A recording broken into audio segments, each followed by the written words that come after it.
আজকের ভিডিওটি হচ্ছে আপনারা যারা নতুন বিদেশ যাত্রী তাদেরকে নিয়ে।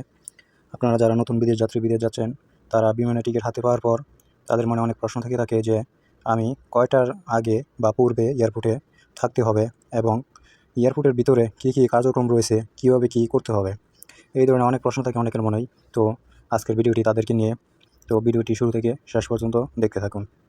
আপনারা যারা বিমানে টিকিট পাওয়ার পর যারা মনে প্রশ্ন থাকে যে এয়ারপোর্টে কয়টার দিকে পৌঁছতে হবে, তাদেরকে আমি বলতেছি যে আপনাদের বিমানের টিকিটে দেখবেন সাধারণত উল্লেখ থাকে 3 থেকে 4 ঘন্টা পূর্বে বিমানে এয়ারপোর্টে পৌঁছানোর জন্য। আমি 3 ঘন্টা পূর্বে এয়ারপোর্টে পৌঁছেছিলাম।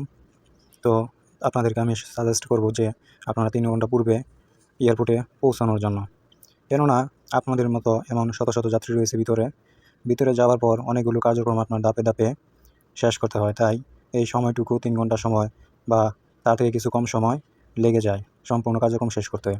তো আশা করি বুঝতে পারছেন কতক্ষণ আগে আপনারা এয়ারপোর্টে থাকতে হবে।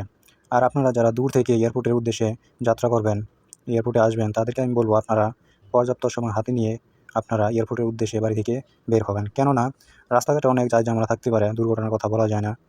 দেখা যাচ্ছে আপনার যানজট, বিভিন্ন ঝামেলা থাকতে পারে।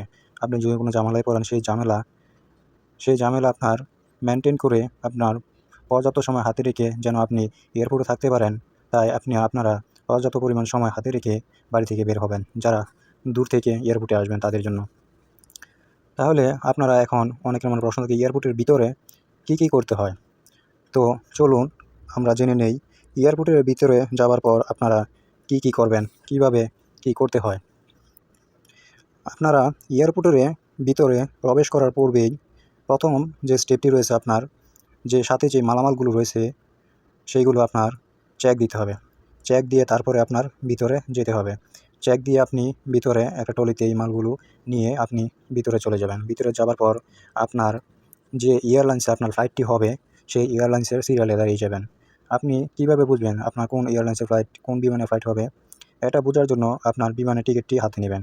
আপনার বিমানের টিকিটের উপরে দেখবেন এয়ারলাইন্সের নাম লেখা আছে, আপনার কোন এয়ারলাইন্সে ফ্লাইট হবে। আপনি যদি না বুঝেন তাহলে কারো মাধ্যমে জেনে নেবেন টিকিটটি দেখিয়ে। আর প্রত্যেকটি এয়ারলাইন্সের নাম আপনার ওই রিসিপশনে উপরে দেখবেন আপনার সাইনবোর্ডের মতো লাগানো রয়েছে। তো আপনার টিকিটে থাকা এয়ারলাইন্সের সাথে মিলিয়ে ওই সিরিয়ালে দাঁড়িয়ে যাবেন। সিরিয়ালে দাঁড়িয়ে যাওয়ার পর আপনি আপনার সাথে থাকা মালগুলো আপনার বুকিং দেবেন। কিন্তু আপনার হাতে যে ছোটো ব্যাগটি থাকবে সেটি আপনি বুকিং দেবেন না, এটা আপনার সাথেই সবসময় থাকবে। তারপর আপনার এই দ্বিতীয় কার্যক্রম শেষ, আপনি চলে যাবেন তৃতীয় কার্যক্রমে।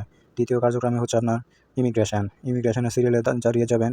দাঁড়িয়ে যাওয়ার পর এখানে আপনাকে ইমিগ্রেশনে সাধারণত কয়েকটি প্রশ্ন করতে